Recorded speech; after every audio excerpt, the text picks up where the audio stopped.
Então, quando virou a página, a procura de uma gravura de um ancinho ou uma ceifeira foi repentinamente interrompida. O murmúrio grosseiro dos homens falando, que o tirar e recolocar do cachimbo na boca interrompia a intervalos. Dava-lhe uma certa sensação de conforto, embora não pudesse compreender o que diziam, pois estavam junto à janela. Esse murmúrio já durava há meia hora e se juntava suavemente à escala de sons que se acumulava ao bater dos tacos nas bolas e ao alarido das crianças jogando cricket, e rompendo por vezes de modo abrupto. Acertou? Acertou?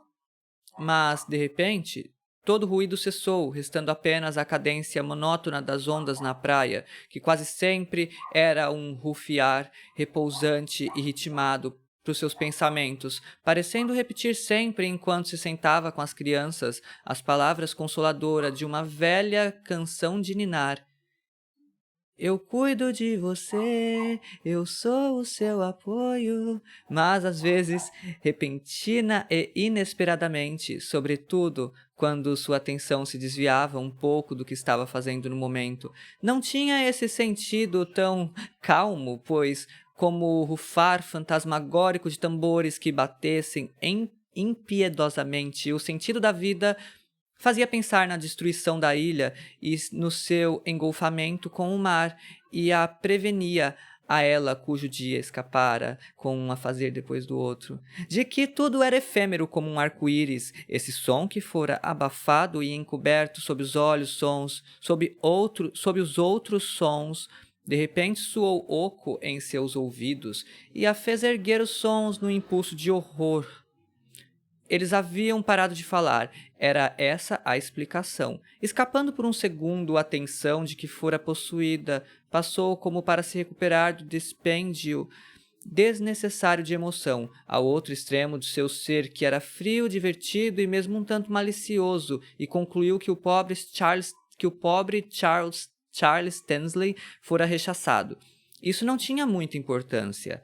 Se seu marido lhe exigia sacrifícios, e sem dúvidas exigia, ela lhe ofertava alegremente Charles Tansley, que tinha sido grosseiro com seu filhinho, e ainda um momento, com a cabeça erguida, ela ouvia como se esperasse por algum som habitual, um ruído mecânico irregular, algo ritmado, entre dito e cantado, começar no jardim. O marido andava compassadamente para cima e para baixo no terraço.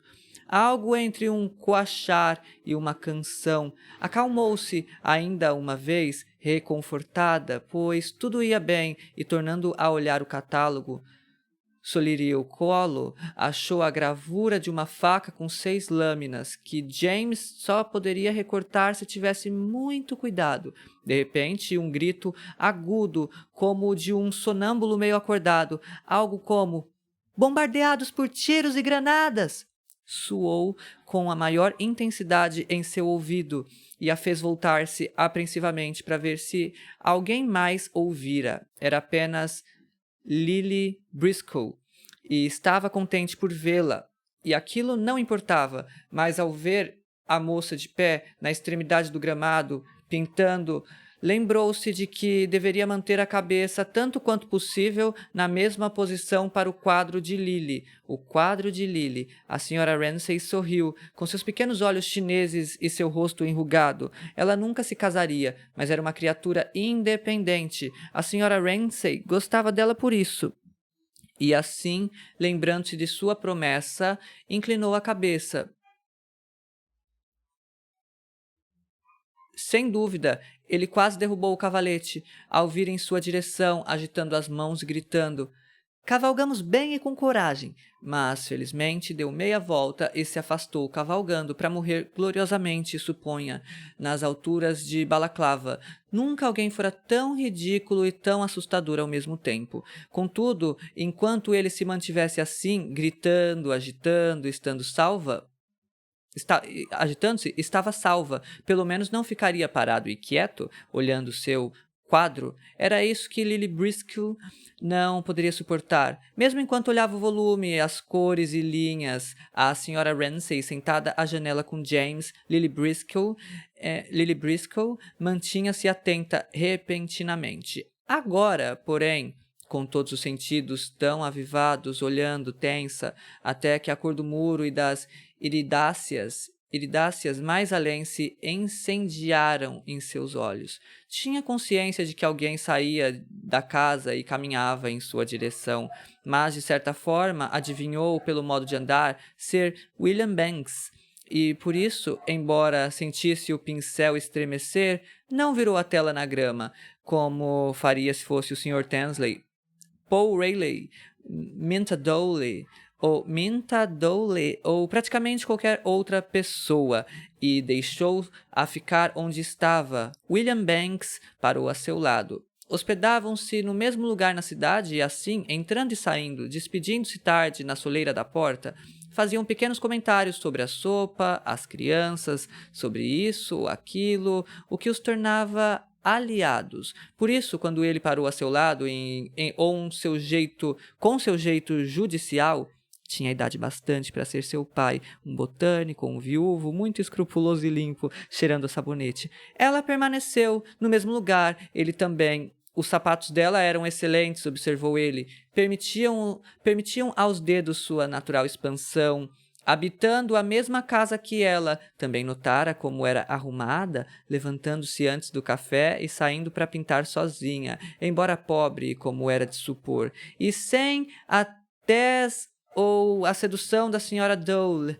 Seu bom senso a fazia, a seu ver, superior a essa jovem. Por exemplo, tinha certeza de que quando Ramsay irrompeu diante deles gritando, gesticulando, a Sra. Briscoe o compreendera. Alguém se equivocara.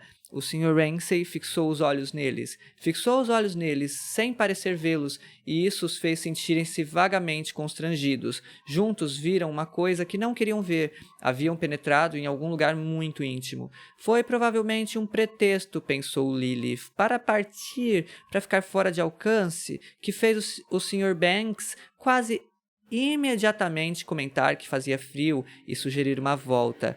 Ela iria, sim, mas não foi sem dificuldade que desprendeu os olhos do seu quarto.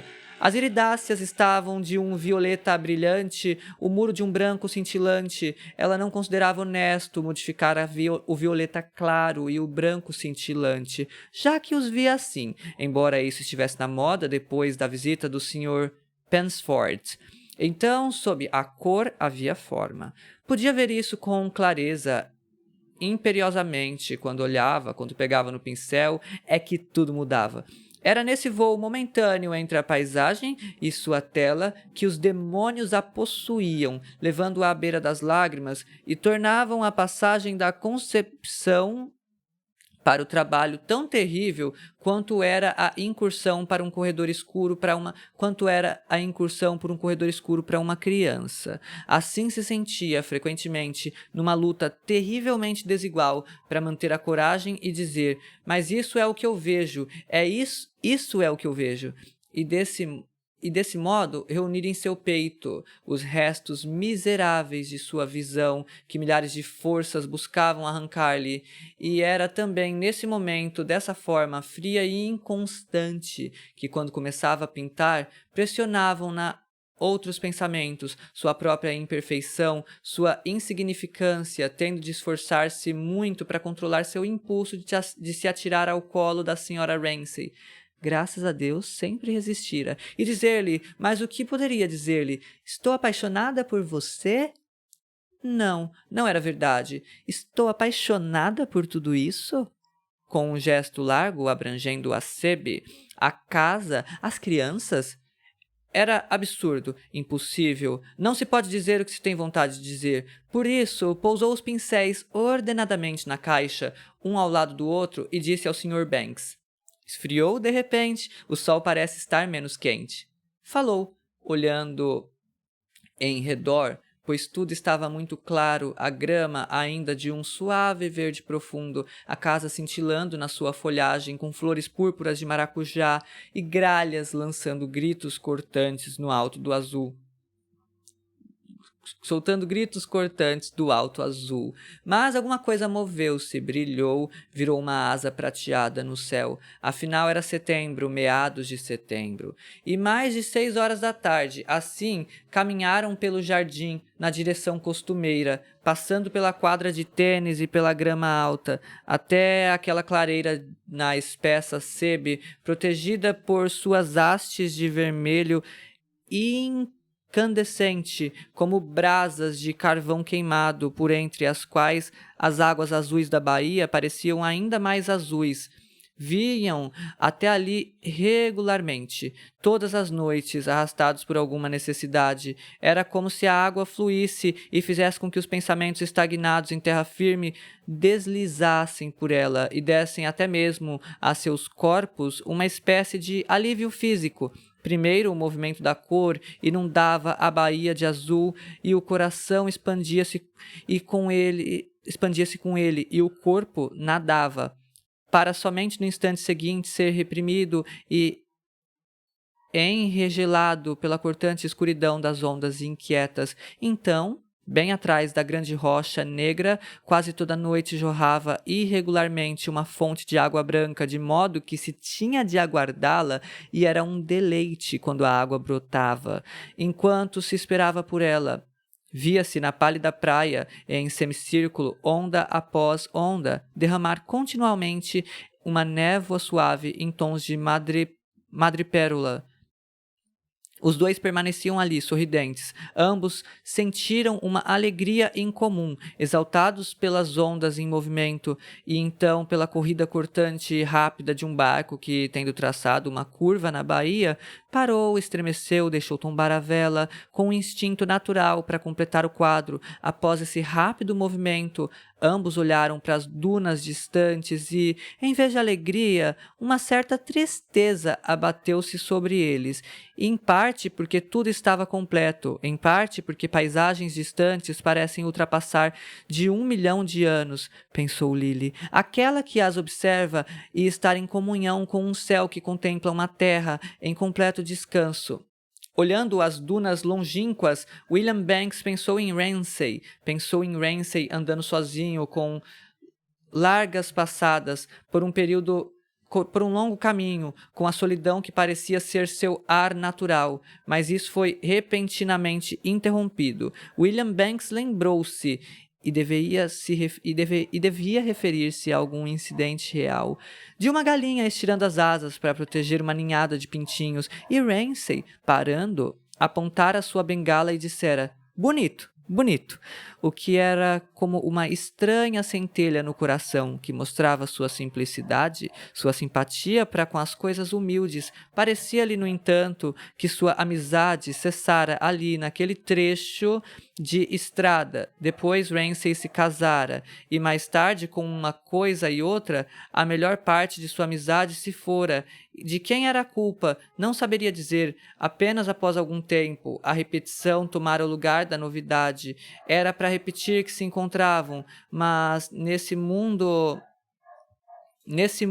colóquio com as dunas, ele insistia que sua afeição por Ramsay não tinha de modo algum diminuído. Lá estava, como o corpo de um jovem encerrado em turfa por um século, a carne vermelha dos lábios, sua amizade em toda a sua aguda irrealidade, conservada do outro lado da baía, por entre as dunas.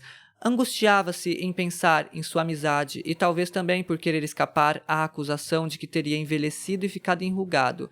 Enquanto Ramsay vivia num rebuliço de filhos, Banks não tinha nenhum e era viúvo. Angustiava-se. Não fosse Lily Briscoe desprezar Ramsay, a seu modo uma grande pessoa, queria que ela compreendesse como as coisas eram entre eles.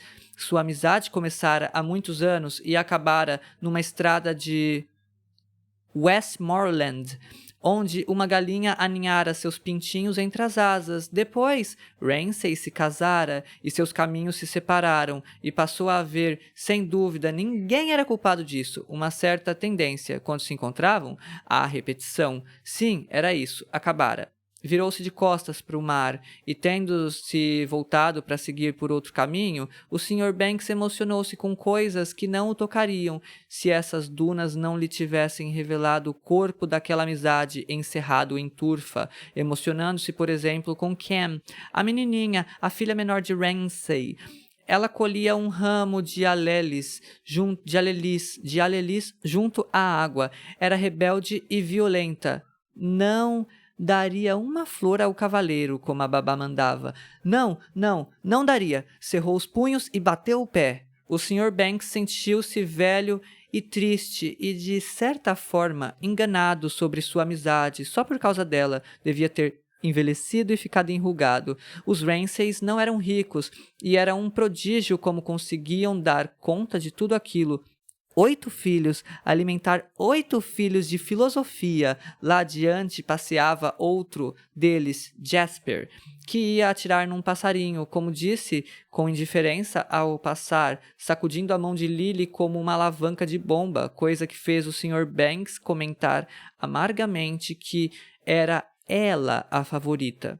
Havia também a educação a ser considerada. Era verdade que a Sra. Ramsay talvez possuísse alguns bens. Sem falar da roupa diária, o gasto dos sapatos e das meias, de que esses respeitáveis senhores, todos bem crescidos, angulosos, jovens, despreocupados, deviam precisar. Quanto a ter certeza de quem eram ou em que ordem vinham, estava além de sua capacidade. Chamava-os na intimidade pelos nomes dos reis e rainhas da Inglaterra, Ken e Purvisa. James... corrigindo, Ken a perversa. James o cruel. Andrew o justo. Prue a bela. Pois Prue seria linda, pensou, e como poderia ser diferente?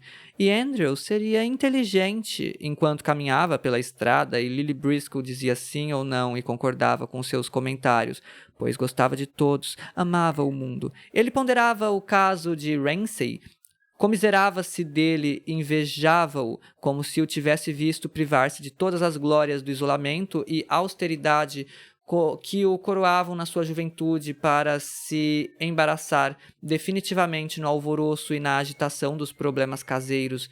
Essas coisas davam algo a Ramsay, reconheceu William Banks. Teria sido agradável se Cam tivesse prendido uma flor no seu casaco ou subido em seu ombro, como fazia com o pai para olhar uma gravura do Vesúvio em erupção, mas seus velhos amigos não podiam deixar de sentir que se havia destruído alguma coisa. O que pensaria um estranho agora? O que essa Lily Briscoe pensava? Poderia alguém deixar de notar que Ramsay adquirira certos hábitos, excentricidades, fraquezas talvez? Era surpreendente como um homem de seu intelecto conseguira decair tanto como ele fizera, mas essa era uma frase por demais rude e que pudesse depender tanto da aprovação dos outros. Oh, mas pense na obra dele, disse Lily. Sempre que ela pensava na obra dele, via claramente diante de si uma grande mesa de cozinha. Era por culpa de Andrew. Perguntava-lhe de que tratavam os livros do pai, o sujeito e o objeto e a natureza da realidade, respondera Andrew. E quando ela exclamava, céus, pois não tinha a menor ideia do que isso significava, ele acrescentara, pense numa mesa de cozinha, então, quando você não está lá. Assim, ela sempre via uma mesa de cozinha rústica quando pensava na obra do Sr. Ramsay.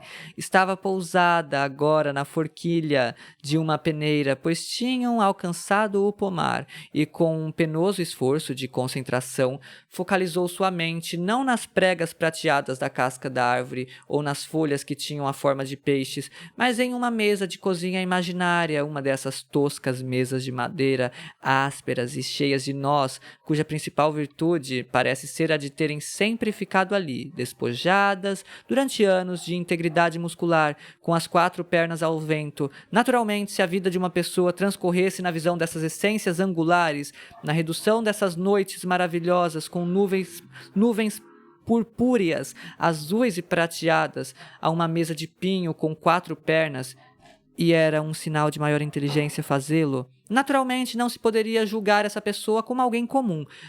Agradou ao Sr. Banks que ela lhe tivesse pedido que pensasse na obra dele. Ele pensara nisso muitas e muitas vezes sem fim, dissera. Ramsay é um desses homens que fazem o melhor de sua obra antes dos 40. Dera uma contribuição decisiva para a filosofia em um pequeno livro, quando tinha mais ou menos 25 anos. O que veio depois foi praticamente ampliação, repetição. Só que o número de homens que dão uma contribuição decisiva em qualquer sentido é muito pequeno, disse ele, parando ao lado da peneira, muito compenetrado com seu ar escrupulosamente exato, perfeitamente judicial. Bruscamente, como se o movimento de sua mão tivesse libertado Lily do peso das impressões acumuladas, estas inflaram e rebentaram numa pesada avalanche, com tudo o que ela sentia por ele. Era só uma sensação, então, como fumaça, elevou a essência do ser do Sr. Banks. E agora havia outra sensação, sentia-se trespassada pela intensidade de sua percepção. Era sua severidade, sua bondade. Eu o respeito. Dirigia-se a ele em silêncio. Em todos os seus átomos, você não é vaidoso, é extremamente altruísta, é mais dedicado que o Sr. Ramsay, é o melhor ser humano que conheço, não tem mulher nem filho. Sem qualquer sentimento sexual, ela ansiava por confortar sua solidão. Você vive para a ciência. Involuntariamente, prateleiras de batatas surgiam diante dos seus olhos. Elogiá-lo seria um insulto para você. É generoso, puro de coração, um homem heróico. Simultaneamente, porém, lembrou-se de que ele trouxera consigo um criado que fazia objeções a cachorros subirem em cadeiras que discorreria durante horas, até que o Sr. Ramsay saísse da sala batendo a porta. Sobre sal nas verduras e a abominação da cozinha inglesa. Em que resultara tudo isso, então? Como julgar os outros, pensar sobre os outros, como se acrescentava uma coisa a outra e se concluía que era afeto ou desafeto que se sentia, e que sentido atribuir a essas palavras, afinal? Ela estava de pé perto da pereira, aparentemente transportada e inundada pelas impressões sobre esses dois homens. Seguir o pensamento dela era como seguir a voz que fala rápido demais para que se possa tomar nota do que diz. E a voz era sua própria, dizendo, sem que lhe soprassem nada, coisas inegáveis, eternas, contraditórias, tanto que mesmo as fendas e saliências no tronco da pereira estavam irrevogavelmente fixadas ali por toda a eternidade. Você tem grandeza, continuou ela, e o Sr. Ramsay não. Ele é inferior, egoísta, vaidoso, egocêntrico, é temperamental, é tirano, cansa a Sra. Ramsay até a morte, mas ele tem o que você, dirigia-se ao Sr. Banks, não tem. É desapegado das coisas mundanas, não se importa com insignificância e gosta de cachorros e dos filhos. Tem 8, você não tem nenhum. Não descer a ele uma dessas noites, com 2 casacos nas costas, deixando que a Sra. Ramsay amparasse seu cabelo com uma bacia? Tudo isso rodava em sua mente como um enxame de mosquitos, cada qual separado, mas todos maravilhosamente controlados por uma rede elástica e invisível. Girava na mente de Lily, no meio e ao redor dos ramos da pereira, onde ainda se dependurava a imagem da tosca mesa de cozinha, símbolo de seu profundo respeito pela inteligência do Sr. Ramsay, até que seu pensamento, que rodopiara cada vez mais rápido, explodiu por sua própria intensidade. Sentiu-se aliviada. Um tiro partiu bem próximo e surgiu, fugindo de seus estilhaços, num vôo assustado, efusivo, tumultuado, um bando de estorninho. Jasper! Exclamou o Sr. Banks. Voltaram-se na direção de onde haviam voado os estorninhos sobre o terraço. Seguindo a dispersão rápida dos pássaros no céu, atravessaram a passagem na sebe e depararam-se imediatamente com Ramsay, que se precipitou tragicamente sobre eles. Alguém se equivocara.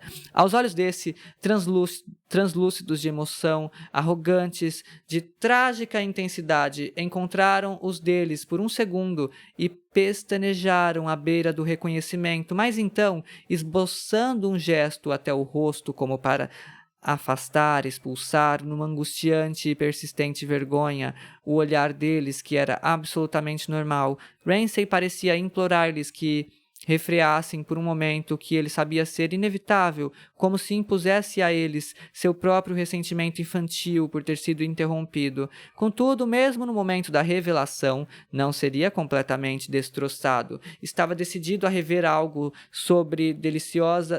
dessa deliciosa emoção, a impura rapsódia de que se envergonhava, mas com a qual se deleitava. Voltou-se abruptamente, batendo-lhes no rosto a porta de seu gabinete. Lily Briscoe e o Sr. Banks, olhando o céu pouco à vontade, observaram que os estorninhos que Jasper desbaratara com sua espingarda foram se empoleirar em bandos no topo dos carvalhos.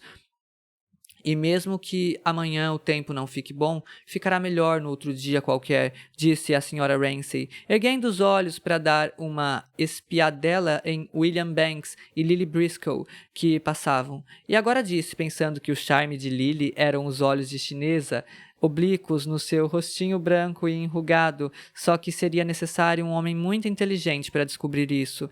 E agora fique em pé, quieto, e deixe-me medir sua perna, pois, apesar de tudo, poderiam ir ao farol e tinham de verificar se a meia não precisava de 1 ou 2 polegadas a mais na perna. Sorrindo, pois uma ideia admirável surgira em sua mente naquele mesmo instante. William e Lily deveriam casar-se. Pegou a meia em tons de urge e cuja boca tinha desenhos em pontos de cruz feitos com agulhas de aço, e mediu sobre as pernas de James.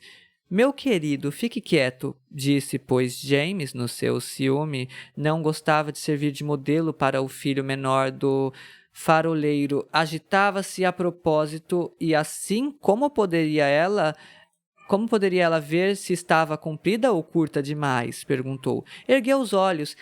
Que demônio possuía o filho menor, o seu querido? E vendo a sala, as cadeiras, achou-as terrivelmente maltratadas. Suas entranhas, como Andrew dissera há dias, estavam espalhadas pelo chão. Mas então perguntou-se que vantagem havia em comprar boas cadeiras para deixá-las estragarem-se ali durante todo o inverno, quando a casa, com apenas uma velha para tomar conta, ficava literalmente encharcada de umidade.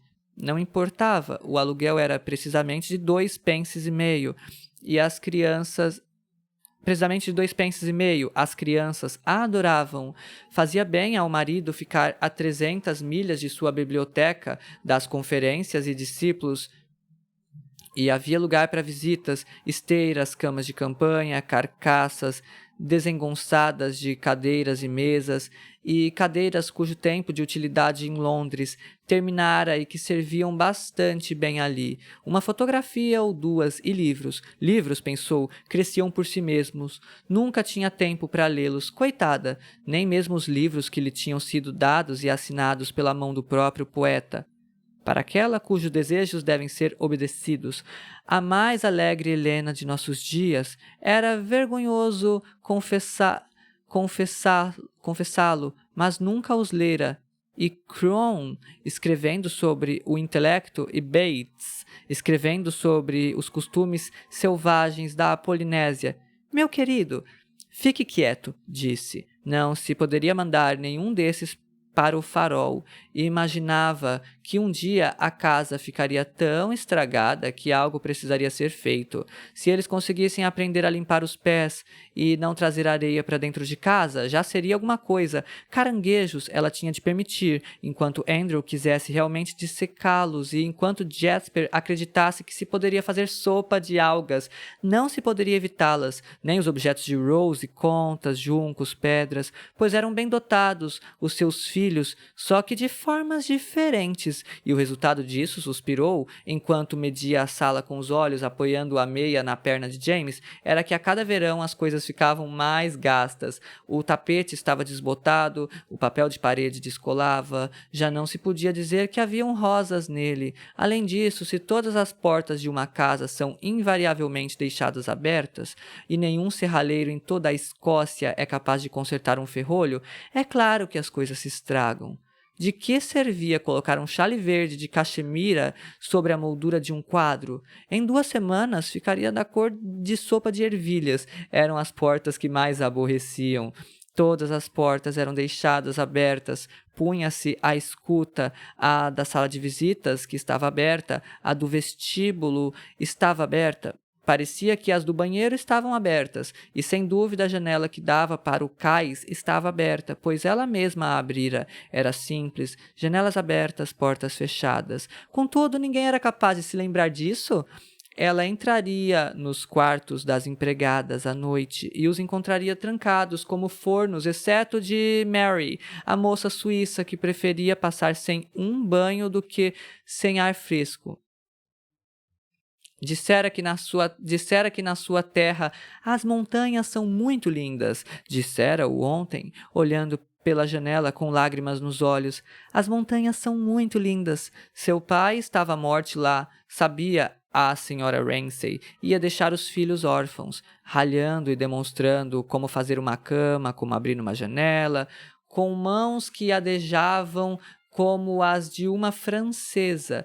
Tudo se acomodava tranquilamente ao seu redor. A moça falava da mesma forma que depois de um voo através da luz solar, as asas de um pássaro se dobram tranquilamente e o azul de sua penugem muda de uma viva cor de aço para uma púrpura suave. Permanecera parada em silêncio, pois não havia nada a dizer. Ele tinha câncer na garganta. Ao se lembrar de que ficara ali, de que a moça dissera: em casa, as montanhas são muito lindas, e de que não havia esperança, nenhuma esperança, teve um acesso de irritação. Falando severamente, disse a James: fique quieto, não seja desagradável. E ele viu instantaneamente que sua severidade era real. Endireitou a perna e ela mediu a meia. Estava curta demais, pelo menos em meia polegada, mesmo considerando o fato de que o filho menor de Sorley devia ser mais baixo que James. Está curta demais, está muito, muito curta, disse. Nunca alguém pareceu tão triste, amarga e escura, a meio caminho nas trevas, sob o feixe de luz que fugia do sol para encerrar-se nas profundezas. Talvez uma lágrima se tenha formado, e uma lágrima caiu. As águas agitaram-se de um lado para o outro e receberam-na, depois acalmaram-se. Nunca alguém pareceu tão triste. Mas seria apenas a aparência? Perguntavam as pessoas. O que havia por trás de sua beleza, seu esplendor? Teria ele estourado os miolos? Perguntavam. Teria morrido na semana anterior do casamento? Aquele outro amor mais antigo do qual se ouvira falar? Ou não havia nada além de uma incomparável beleza atrás da qual ela vivia e que nada conseguia perturbar? Em algum momento de intimidade, quando histórias de grandes paixões, de amores malogrados, de ambições contrariadas se apresentavam a ela, poderia ter contado sobre quem conhecera ou o que sentira e passara, mas nunca dissera nada. Estava sempre em silêncio. Nesses instantes sabia sem ter aprendido. Sua simplicidade penetrava no que as pessoas hábeis falsificavam, a sinceridade de seu espírito, e fazia dirigir-se às pessoas tão diretamente como um fio de prumo e pousar sobre seu objetivo com exatidão de um pássaro, dando-lhe normalmente uma versatilidade quanto à verdade que deleitava, tranquilizava, sustentava, falsamente talvez.